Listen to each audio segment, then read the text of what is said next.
right, welcome to another episode of the Two Shots podcast here. We're doing a little post-game coverage here with our good friends, Wesley Perkins, and you know him and you love him, the one and only Noah Magaro George. What's up, Noah? Not much. I just finished up watching this preseason game. I'm ready for people to overreact to it, but, it is what it is. You're going to be overreacting tonight, Wesley? Nah, it's preseason. All right, there we go. That's what I like to hear. It's preseason, guys. It's all it is. It's just a preseason game. They're kind of meaningless. They're just tuners. You know, they kind of use these games to tune up and gear up for the regular season. But there are some things to kind of look at here, and there are some positives to take away, even though it is a loss. You know, I know Spurs fans are hungry for that win, especially here in preseason. And the Spurs lose to the Rockets by a final score of 112-98. This is the second preseason game. They do have one more coming up against the Rockets. I believe that one is going to be happening on the 15th, right, Noah? The second one, I think it's on the 17th. Yeah, 17th, okay. The 17th. Yeah, 17th. That'll be the final game of the preseason, and I believe that game is also at 7 p.m. and it's going to be airing here locally on the CW, which is channel 35 here in San Antonio. Wesley, wait, before we get started, here's Rudy Campos Jr. He says, I concentrated my thoughts on the Spurs water boys. They looked a little slow, and I think that will be a factor going into the season. That kind of sounds like Spurs Twitter sometimes, Rudy. I'm going to be honest with you, man. But Wesley, what are your thoughts on tonight's loss to the Rockets? Well, it's good to see some of the players that struggled in the first game kind of come out and get their groove on. I saw, obviously Lonnie, didn't play well at all in the first game, and you saw that with DeJounte too. DeJounte looked real tentative, skittish even, if you want to say that, in that first game. And so it was nice to see both those guys get off to a good start. Three ball going early, first quarter, nice loose play. It's kind of what we had hoped to see. And as the game wore on, you got different combinations and obviously trying to spread out minutes. So, I think mission accomplished if you look at it all the way through. I still would say this, if there's one thing that's a little bit concerning, and Spurs Twitter don't react to this, but Trey Lyles still is struggling. I mean, he struggled in game one. I thought he did some good hustle things tonight, but there was definitely still, he's short-arming a lot of shots. He had wide open shots and three balls that, quite frankly, when you're in the guts of the game and you're in the regular season, you're going to need to knock those down, especially with the style of ball that the Spurs are looking to play now. And, I thought that the starters got good minutes. I love DeRozan's hair. I'm just going to say it. He needs to keep that. But nonetheless, I just felt like the young guys got a good look. And, man, Devin Vasile, holy cow, this kid is going to be a great contributor. And the moment right now just doesn't look too big for him. I think that's just the biggest thing you can say about him, is that, if the season starts tomorrow, he's not going to play any differently. He's going to get steals. He's going to get rebounds. I think I saw tonight that he had 4 steals. Yeah, I mean, that's incredible, averaging double digits, but forget that. His defense is going to be something that the Spurs can rely upon a lot. So overall, a good night. Forget the win-loss. Anybody who's going off win-loss in the preseason, get out of here with that. That's ridiculous for this time of the year. Yeah, one of the things I want to point out, Noah, that I observed in tonight's loss to the Rockets is that the Spurs, they had the ball poked away so many times during this game.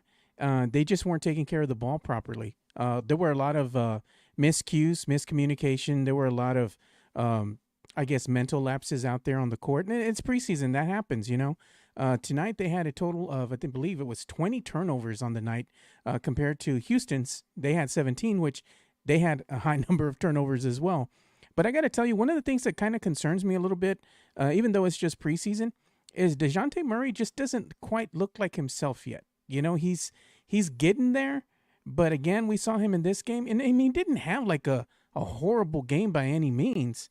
DeJounte, he played 25 minutes. He had 13 points on the night.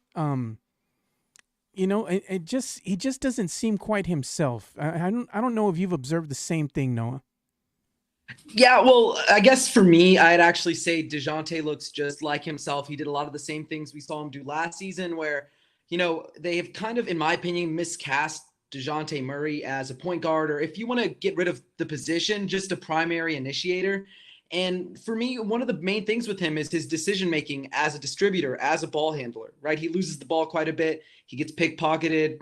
His handle isn't very tight. So I want to see that improve, and I want to see that. This is, I know, just year 4 technically, but if we're going by how many years he's been in the NBA, this is his 5th season. I want to see a little bit more. And like you said, not a bad game by any means, but you definitely want to see a little bit more from him. And on the defensive end, I thought actually he was very solid. Yeah. And I think one of the things we can say is, without playing alongside someone like Marco or Bren, he's got guys who he's playing with where he can be his best self on the defensive end. And I think that's all the Spurs can hope for. Now, if they can kind of move him more towards an off-ball role, sort of like we see the Celtics do with Marcus Smart, I think he can be utilized really well. But that's going to all depend on whether or not he can knock down that 3 ball with consistency, and whether or not they want to move him into that role. Because we saw, like last season with Derek and DeJounte, they kind of traded off minutes. They played, virtually the same role, just at different times. And I want to see them play together this season. I think making that work is going to start with moving DeJounte away from the ball a little bit more. Yeah, our good friend Carolina Teague says she's just here to call out Wesley for saying he likes In-N-Out over Whataburger. Leslie, that is a party foul. Party foul. I just like it lately. I don't really care for In-N-Out either, but I tell you, the last 3 or 4 times I've had a Whataburger, oh my God, like I don't get onions on my burgers and they just come off and it tastes like an onion. And I'm like, I don't want that. I want my burger. Yeah, like I get you. Yeah, I got you. All right. You're making Chris Duell very proud, by the way. I'm sure he's somewhere smiling right now. But one of the things I wanted to point out about DeJounte is, I think what happens sometimes on the offensive end with DeJounte is that he tries to force the issue a little bit instead of letting the game come to him. It gets him in trouble at times because when he's trying to force the issue, he loses the ball. He makes poor decisions. When he tries to pass the ball, he passes it in situations where it's not conducive to getting your teammate in the best position to score. I saw that happen several times out there on the court, specifically in the interior when he's slashing and he's going to the rim and he's trying to dish the ball off to Lamarcus, and Lamarcus is right there in the paint in the low post, but he's so close to him that the ball he just fumbles the ball. So I'm just thinking that he's just trying to force the issue. He needs to just calm down a little bit, I think, and just give what the defense gives you. If you take a jumper, take a jumper. If you see somebody open, make the right decisions with the ball. At times I just think he gets caught up with trying to make that big play and it turns into a turnover, Yeah, fellas, I'll say this about it. I thought, of course, Trey's not going to get big minutes right now, but if you want to see a big difference between what DeJounte is or isn't, when Trey Jones comes into the game, he's coming into the paint, he's looking for the open teammate out onto the wing, and he's very decisive. I think that's the thing that you had picked upon. There was a couple of times that Cousins picked his pocket, and it was just as simple as he didn't wait for the screen. First of all, he's not letting the screener give him that opportunity. But then also, he's not, like you guys said, he's not reading that situation. It's not that Boogie Cousins was, jumping that screen and coming out and forcing him back into the backcourt. He's standing still, and he's still pickpocketing him. So again, we talk about that and say, he's not, and I agree with you 100%. He's not a true point guard. But I think that when we take a look at this positionless NBA, it can work and it can be a thing. I agree 100%. He's got to find his niche, and his niche is going to be truly to be kind of a combo guard. And again, it's nice that you see a Trey Jones that's going to develop. It's going to take some time. He's not going to be ready probably this year to do that. But there is kind of room for still on this Spurs team for a legitimate point guard who can read things and get the offense started a little bit more smoothly. Yeah, I want to come back to you, Noah, and I want to ask you about the play of Lonnie Walker. Before the game started, Spurs Twitter was in full effect. We had a lot of fans already calling out Lonnie, saying that he was going to have a horrible game again. The game hadn't even started. Let's give the kid a chance to go out there and produce some points. I think he looked pretty good tonight, while he does hesitate a lot, and I think that is his weakness, the hesitation. He hesitates where he has an open lane to the rim.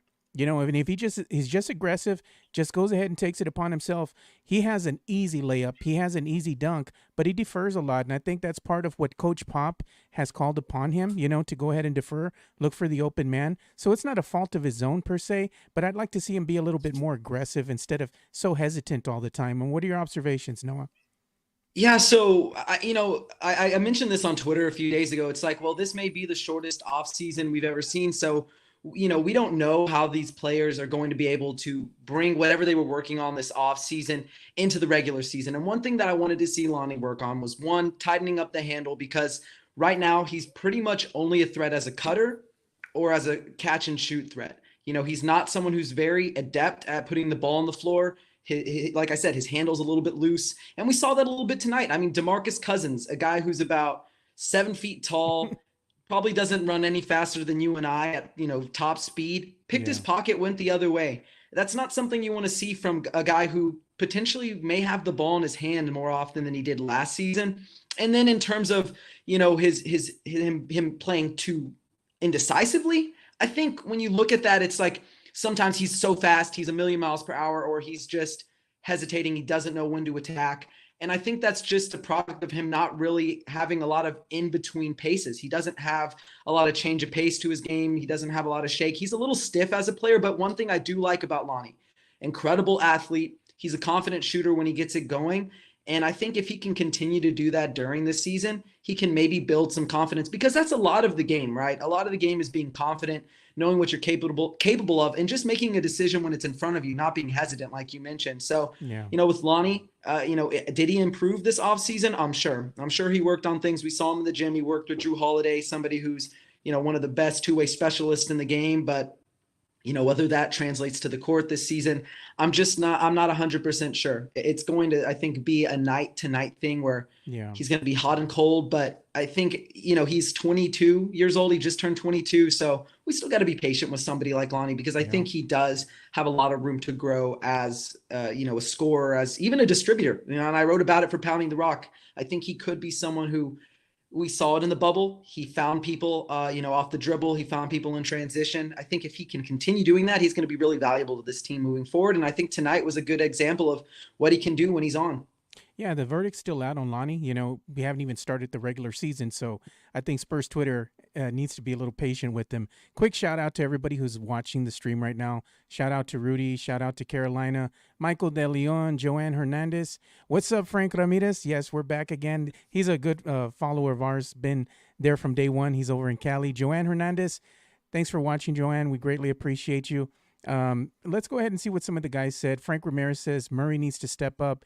Carolina Teague says Lonnie looked great. I agree. I also like Vasel's game so far, is what Joanne Hernandez said.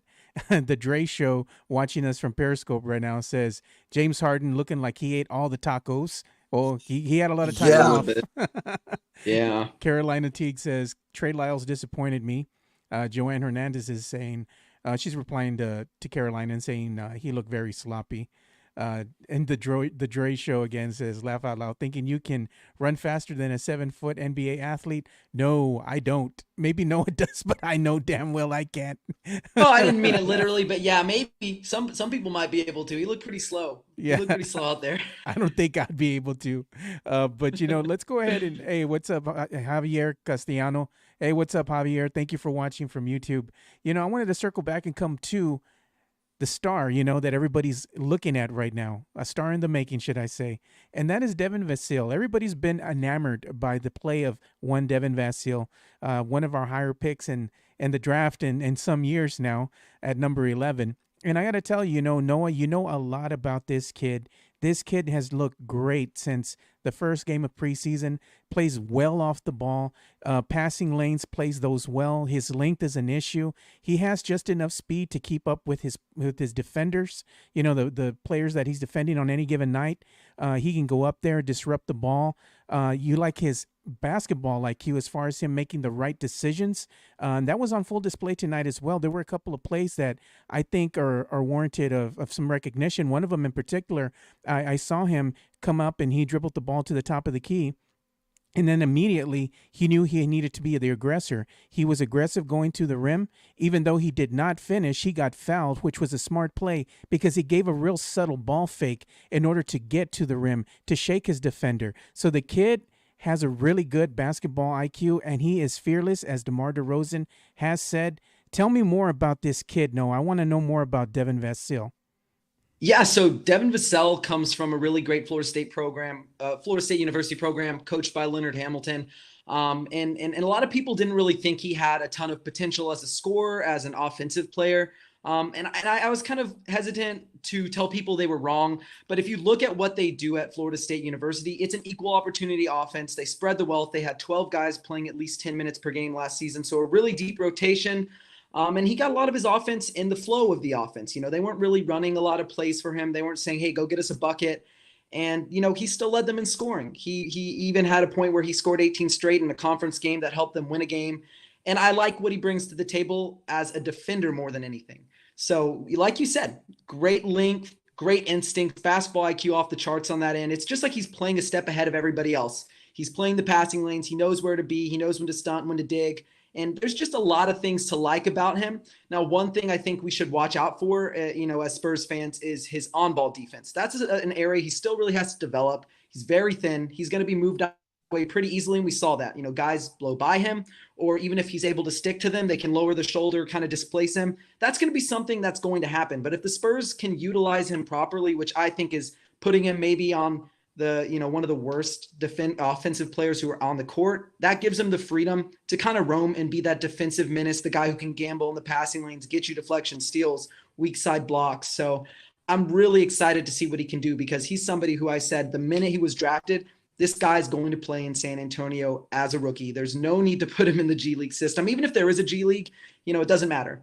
He does not need to be there. And I know we said that with Kelden a year ago, but this kid is further along than Kelden was on both ends. He really was. And I'm not saying that just as an overreaction to what I've seen in preseason. I watched all of his games at Florida State a year ago, scouted the entire 2020 class, had him 5th on my board. And I was incredibly excited when he fell to San Antonio at the 11th pick. And I think Spurs fans are going to be really excited and happy with what they get from him this season. Yeah, we're coming to you, Wesley. But before we do, shout out to Damian Damone. He's watching us on Periscope. He says, 3 goats on my screen. I appreciate that. Thank you, man. But I don't see myself that way at all. Johan Hernandez said Harden did gain weight. Calmazas from YouTube right now said Harden been eating those appetizers at the strip club. He has. I'm not gonna lie. Carolina says my mic sounds great. Thank you, Carolina. Appreciate that. Wesley, tell us your first impressions of one Devin Vasile. Well, I'm hardly ever right when I predict things, but I had said, Joe, back to the last time that we had really had a show together, that I thought that the Spurs would take Vasile, because I just felt like this draft doesn't get enough credit for maybe the NBA ready talent that's there, especially from about pick 7 through about 18. Really, honestly, because we don't know what's going to happen with some of the higher picks, the Wisemans and those guys. Are they going to be true cornerstone franchise players? But what you can say is Vasile is ready to play right now. And I agree with what Noah's saying. It's absolutely the truth, is that, he's got just great instincts, and you can't, this is something that he's been well coached. He also understands his positions, where he needs to be. And I was just thinking as you were talking, when his body is catches up, when he gets that NBA body, when he gets in that weight room and has some time to develop that, look out. I mean, this guy could really, really become somebody that, and I hate the comparison's sake thing, that just, it goes way too far, but we've seen another player of similar type that was developed in San Antonio. That's all I'm going to say. I'm not saying that's how he's going to be. I'm just saying that, we saw a defensive minded player come in, develop his body, develop his game, develop his offensive skill set, and become a very complete and the best two-way player in the game. I don't know that Vasile has maybe that kind of future, but I think on this team, he potentially could be the best player on this team. You could argue that come 2 or 3 years from now, is it Kelden? Is it Vasile? Is it going to be even Derek White, who I think obviously still to this day doesn't get the credit that he deserves for the things he's able to provide. But, again, it's such a great pick by the Spurs. It doesn't get a lot of hype. I know teasingly I'd said Obi over and over and over to most annoying conclusion. But I couldn't have been more happy on draft night seeing this pick. And then on top of that, here he comes into the first few games here in the preseason, and it just there's a lot to be said about the poise that he has. And again, you're absolutely right. A lot of that is coaching. Some of that is just great instinct on his part and understanding the game, letting the game come to him. We saw that, again, just to kind of echo what you were saying, we saw against Oklahoma City that against weaker, offensive players, he was popping the ball out from anywhere and everywhere. His reach and what he was able to do with his wingspan and his vision as to getting into those passing lanes. Tonight it was a little bit tougher, although he still finished with 4 steals. It was a little bit tougher because, again, he's playing with a more physical Rockets team. They're a little bit more veteran laden across the board, and so you didn't see quite as much of him being able to control that area of the court that he was guarding. But yeah, man, you talk about the sky's the limit. This guy is going to be something special for the Spurs long term. Got a lot of upside, but one of the things I want to talk about tonight too, in tonight's game, is in the first half the Spurs actually played decent enough defense. I thought defensively they were able to keep the Rockets in check, pretty much. They didn't let the game get away from them as they did in the first preseason game where they quickly went down by 20, tried to dig out of the hole, and it was just too little too late, near the third and fourth quarters, trying to dig out of that hole. Tonight I thought they stayed in the game almost all the way up until maybe the halfway mark of the fourth quarter where the game really started getting away from them. But at that time, Coach Pop had really pulled everyone out and was putting in, the bench players and getting everybody some garbage time minutes. But it was needed experience nonetheless. But there's some things that the Spurs definitely need to clean up. One of the things that I'd like to point out to Noah as well, I think this season is going to be almost not a mirror image of what happened last season, but it's going to be pretty damn close. I think this season, the objective isn't so much, and this is what everybody gets mad about. The objective isn't so much making the playoffs, while that would be good if they do. I think the objective this year, or this season, Noah, is getting the younger players much needed experience. And we're seeing that happen. And when you have those younger players out there in the court, it comes with them being inexperienced, making mental lapses, having mistakes, using little flashes here and there. And I think that's what we kind of saw in this game. But I think this is going to be conducive as to what to expect going forward in the season, especially if Coach Pop changes the lineups and kind of, shuffles the veterans, out of the lineup from time to time and puts in some of the younger players. I don't think this team is experienced enough to win 40-plus games, but I think the assessment of them winning 32-35 is dead on. I mean, what were your thoughts watching this team? Yeah, I mean, I think you hit the nail on the head. I don't really expect them to be a playoff team, or if they do make the playoffs, they're going to, skate into that play-in game. They carry some momentum, and maybe they're the 8th seed or the 7th seed, and there's somebody's first round exit. But I just can't see it. There are a lot of young guys who are promising. But, I saw it's interesting because on social media the other day, I saw somebody list all of the Spurs young players. They put Kelden, Derek, DeJounte, you name them. And they said, how many future all-stars are there on this roster? And a lot of people I saw be like, oh, well, there's maybe like 1, there's 2, maybe there's 3. And to be honest with you, that's a really generous estimation. Most teams spend years, decades drafting and find 1, maybe find 2. The likelihood that there are 3, 4, even more than 1 on this roster is very slim. And that's not a bad thing. That's not an indictment on their talent. That's just the league is tough to be good in. It's really tough to be good in the NBA. It's really tough to set yourself apart. And if you can have someone like DeJounte, Kelden, Lonnie, if any of those guys end up being really serviceable starters, good, solid starters, not just starting because you're bad, but starting because they're good enough to be in the game like that, then you should be happy. And if you can continue to build through the draft, like the 2021 draft is incredibly deep. It's a class that we can talk about a little bit later if you want to, but it's really deep. It's got a lot of talent, much better than this 2020 class in a different way. And I just don't think that you can be upset with what the Spurs have, because at the end of the day, even if they win, it's not a bad thing. It's a good win. But if you lose, you're back in the lottery. And I don't think that's a bad thing either. And I've said it to you before. I think there's a lot of scenarios for the Spurs to win this season. Not literally in the win-loss column, but just as a team, as a franchise for their future. Yeah, it doesn't necessarily mean that you're going to translate that W into actual wins, but there's going to be a lot of wins that will happen this season, in particular with the experience of some of these younger players. And I want to go ahead and go over some of the stats before we head back to you, Wesley. For the night, we had the starters. We'll go down the line here. Lamarcus Aldridge had 12 points on the night, played a total of 24 minutes. Rudy Gay played 21 minutes, had 11 points on the night. DeJounte Murray, 25 minutes, 13 points on the night. DeMar DeRozan kind of had an off night. He played 19 minutes, not a whole lot compared to what his usual is. He kind of got a little bit of rest, and he scored 7 points on the night. Lonnie Walker, 26 minutes that he played, and he scored 17 points. And let's say those of honorable mention, that goes to one Devin Vasile, who played a whopping 32 minutes and scored 11 points. And also, Trey Lyles, everybody's complaining about Trey Lyles and saying how bad he looked. He was out there 28 minutes. He had 7 points on the night. He had 4 personal fouls. He had 3 turnovers. He did have 1 block, 1 steal, 2 assists, and 9 rebounds. So you got to also throw that in the mix as well. While he might not be out there making buckets, he is doing some other things on the defensive end, and also he's crashing the boards and getting much needed rebounds for the team.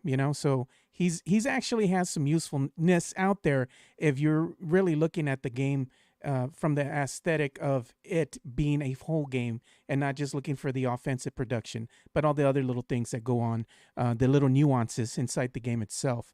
Let's go ahead and answer some questions. Steven Lozano says, Lyle is looking like he hasn't picked up a ball in 3 months.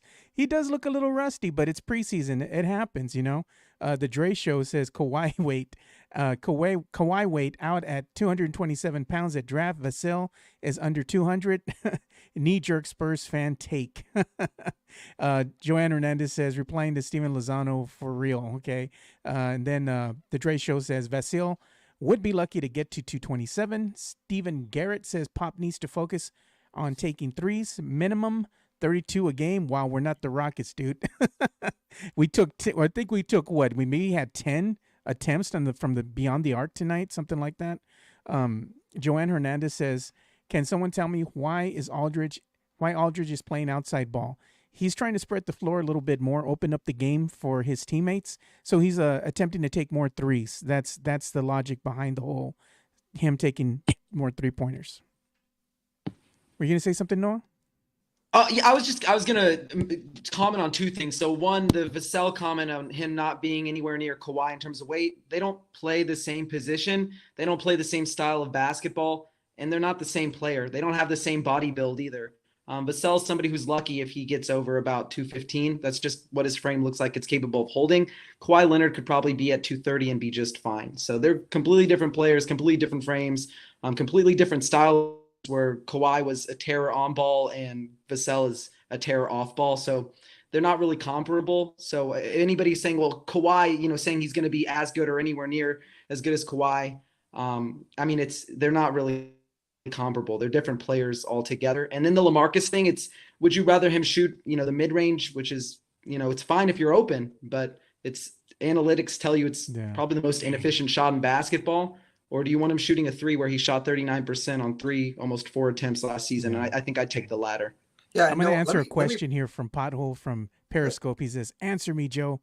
He says, when are they going to replace Pop with the rookie? Answer me, I rule is what he says. I know he's just kidding, man, but you know the answer to that. Probably never. I think maybe one of the things we'll get, maybe somebody in waiting right now might be one Becky Hammond, who's paid her dues, and she's been the most tenured assistant coach that we have currently on this coaching staff. So I would love to see Becky be the next head coach of the San Antonio Spurs. Wesley, any other observations you'd like to add that you saw in tonight's game? I want to piggyback something that Noah was talking about with Lamarcus Aldridge. I think you have to applaud him a little bit, because one of the reasons why he had demanded, or wanted to be traded out of San Antonio when he first arrived was that Pop's system didn't seem to fit his skill set, and he was frustrated with it, right? I mean, we remember that.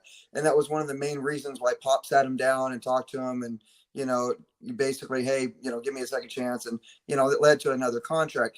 But you have to applaud the guy, because I thought at the time, the Spurs needed to not go with what he was asking. They needed him to fit into a system, and he just didn't quite do that, and just wasn't comfortable to him, and he wasn't willing to change that. But you got to give the guy a lot of credit. I mean, he's literally at this point in his career, trying to become something that he hasn't been. And, he's not going to be he's not going to go out and shoot Davis Bertans type, games where he has 10 3-pointers or anything like that. I mean, it's just not going to happen.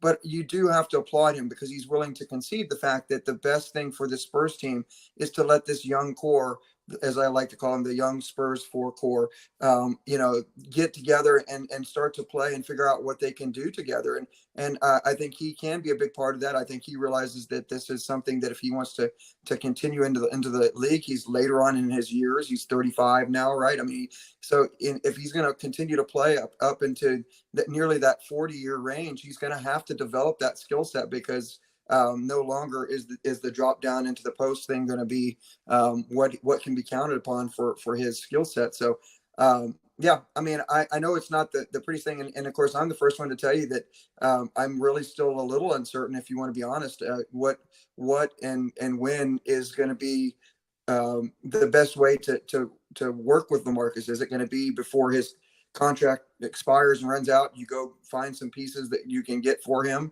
at some point? Is there a willing partner that's going to do that? Is the salary going to match up? I mean, there's so many different variables to that for a short term that you also don't want to tie yourself up to. But hey, in the long run, if Lamarcus can give you, 2 or 3 3-pointers a game, can still give you a low post present, can still give you, some defense, especially some needed defense around the rim. I don't see a problem. I think that, again, as you said, Joe, just to say something about what you had talked about as well, is that, the expectations of this team, and to be honest, Spurs fans, when they missed the playoffs this past year, I think it took a big weight off of the Spurs' shoulders in some ways. I know people are going to say, hey, that's dumb. Why are you saying that? You want them to make the playoffs every year. I don't want them to lose either. But let's be honest. We want this team to develop. How do you develop? You have to give these players a chance to play in a style. And Pop said it, right? He said, I didn't see us making the playoffs, winning a championship last year. So what does it hurt? I think it took a big weight off of the shoulders to say, let's try something different.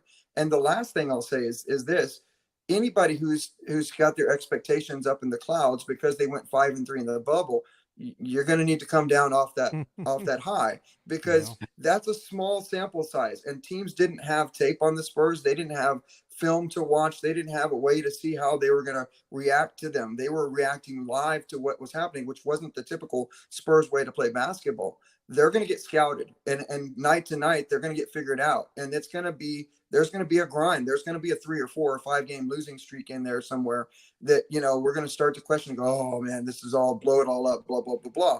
The thing is that the tank hashtag start. Right. But again, I just keep saying this. They're in such a good position. They have great young talent. It's going to get developed, and it's going to be developed sooner than later. And if you miss out on the playoffs this year, you can get a Jonathan Kuminga or somebody even better out there in this coming draft, and you are going to be set game for changers. A long time. Yeah. So don't get on that ledge, Spurs fans. Jump back from that ledge. Life's going to be great. All right, Noah, we have a serious question here. Steven Lozano wants to know, what is Kelden's injury? I know he was in a boot. He had some type of foot injury. Do you know the specifics about that? No, I was talking to Ty about that. It sounds like it's nothing really that serious. Yeah. So like he had been in a boot for a little while. I think it's just precautionary. You don't want to have one of the people who you're building around, or in theory building around, coming into the season playing on an injury. You might as well let them get healthy. I think that's what they're doing with Derek and Kelden. So no, I'm not really that concerned with that, but I don't know the specific injury. Yeah, I know that Coach Pop recently talked to the media, and he said that Kelden is expected to be back with the team in about 1 to 2 weeks. He's already on 3-on-3 as far as practicing and rehabbing right now. So you'd expect him 1 to 2 weeks. That would put him right about maybe a couple games into the season, realistically, So he's not going to probably be available for that, opening season game against the Memphis Grizzlies on the 22nd. But I think at least maybe by the second or third game, he'd probably be available for that point in time, playing limited minutes, mind you, as well, because you know how the Spurs err on the side of caution. Let's go ahead and answer a question here.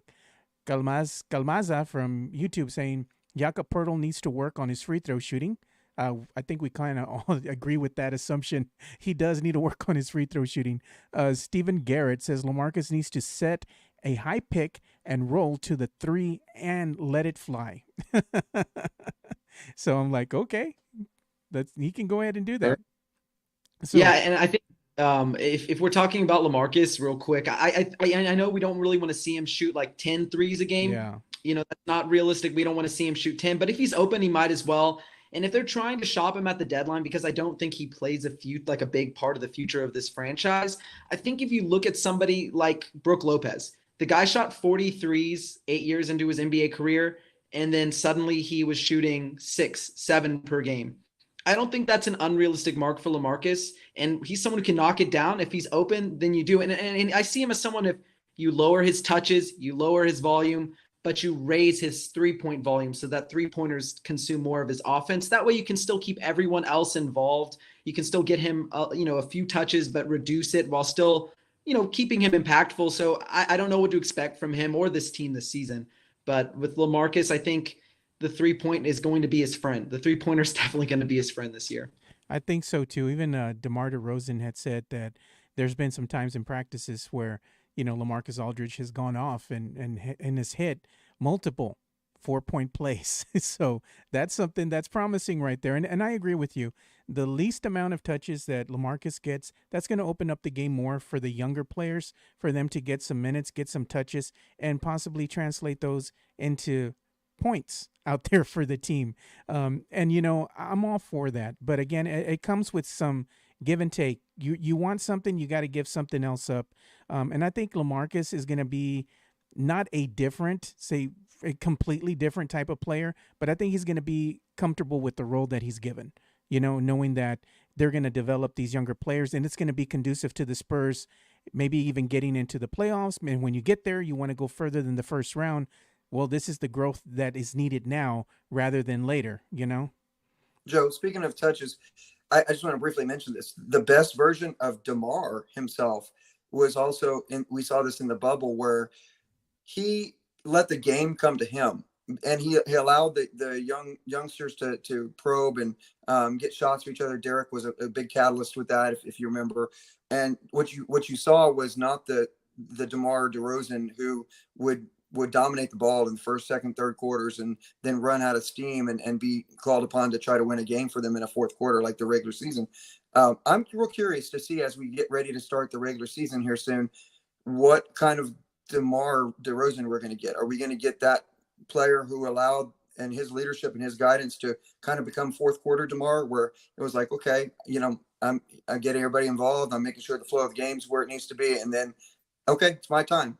And that's where I also wonder with Lamarcus and with him out of that mix from the bubble, how is that dynamic going to fit? And you, like you guys said, if he can limit those touches and it really still becomes the group game that we need to see them play, and DeMar kind of becomes that fourth quarter player that we need him to be, I think it can be very successful. The question becomes what's really going to happen now with both of them into the mix as they get into the regular season again. Yeah, I think one of our listeners here had a really good question. They were saying, do we expect Coach Pop to pretty much run up with the same lineups that we saw in the prior season? And my question would be, in the beginning of the season, I'm going to be quite honest with you guys. The answer would be an emphatic yes.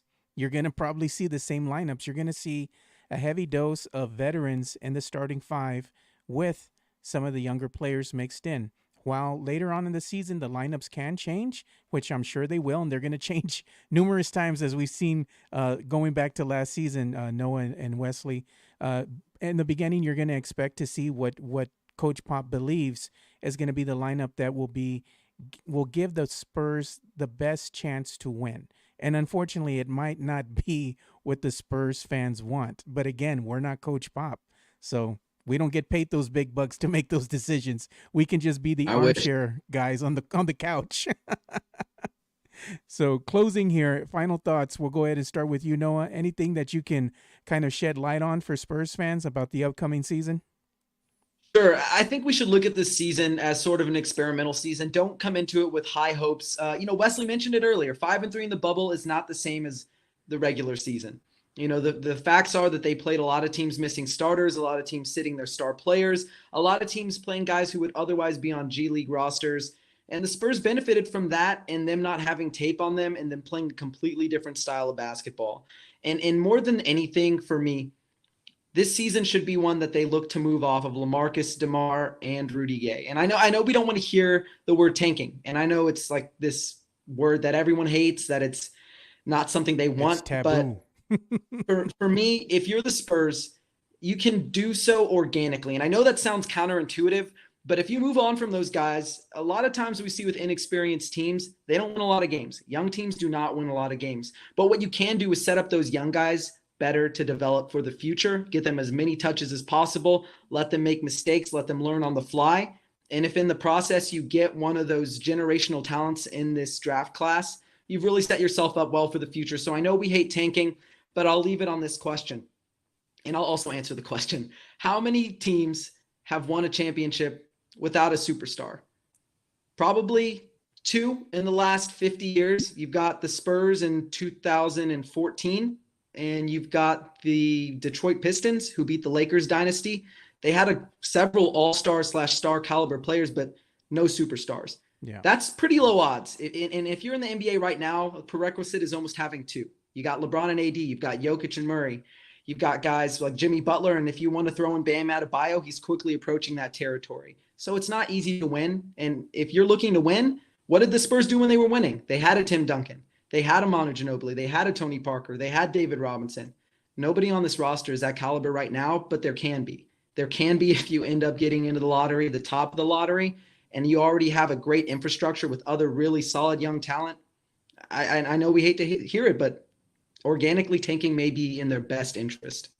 Yeah, this is the draft to do it too. You don't necessarily have to tank, but if they go ahead and run the same lineups and we kind of have the same results that we did last season, they're going to get a hell of a pick. If it's going to be in the top 10 or it's 11 or 12, they're going to get a quality player, especially in this year's draft. So I'm with you, Noah. You don't necessarily have to tank.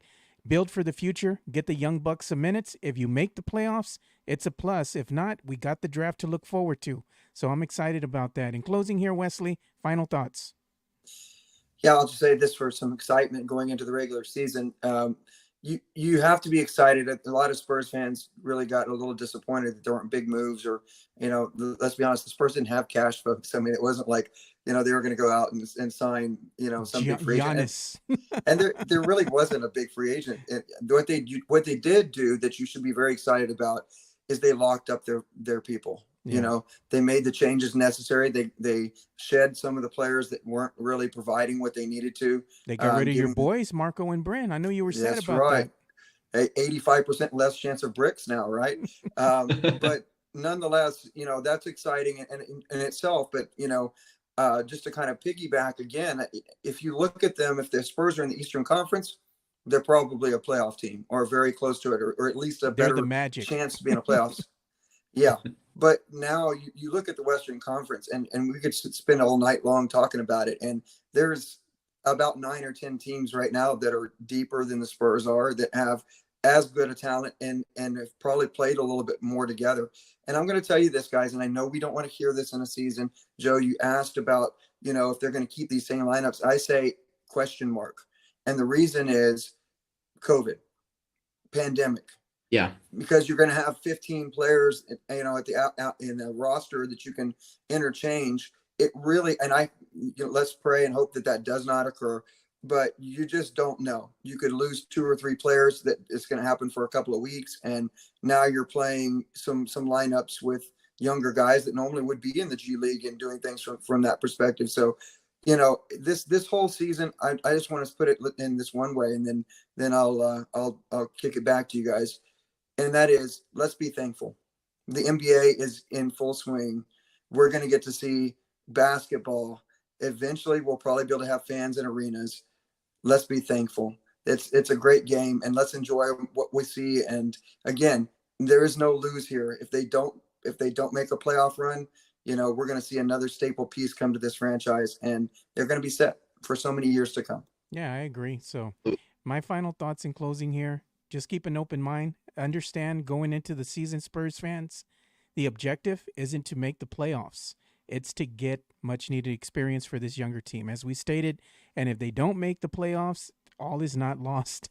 You want to get somebody from this year's draft class, and you don't necessarily have to just go ahead and tank. So there you have that. So you don't have to tank. You can still be competitive. But if you don't make the playoffs, you always have the draft to look forward to. So let's just be optimistic and just be glad that we're going to be able to see Spurs basketball on our TVs once again. I'm excited. I'm excited about the Fiesta colors. I'm going to be excited about the Fiesta colored court that's going to be coming out. Noah's probably going to get his Fiesta color Oh yeah, I themed got one gear. right there on the back. Yeah. Wesley, you're already wearing the shirt. I know I'm going to have a hat coming to me pretty soon here too as well. I might actually go to the shops again at La Cantera. I almost spent too much money over there the last time I went with my nephew, man. They had some really nice stuff, and they had some stuff on clearance, specifically some Tony Parker jerseys from his retirement night. They look great, man. Nice and clean, black with the gold trim, with the trophies on the side. I'm like, oh, man. I almost bought one, but I know I would have gotten killed by the wife. So I said, I don't think I can hide this one. Joe, you're thinking Christmas money. Christmas money. Exactly. Christmas money. If I would have came home with that, I wouldn't have been able to sleep on the bed. Let's put it like that. So before we go ahead and close, I'm going to give you an opportunity to plug your Twitter handles. We'll start with you, Noah. Where can they reach you on Twitter?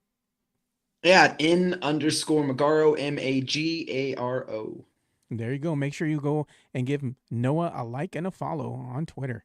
And Wesley, where can they reach you on Twitter? Yeah, it's @WesleyPerk.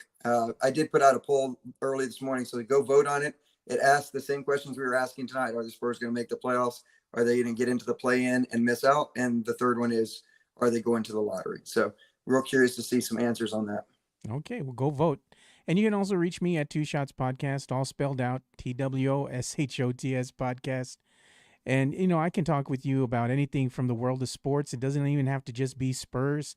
I'm a Cowboys fan. I know.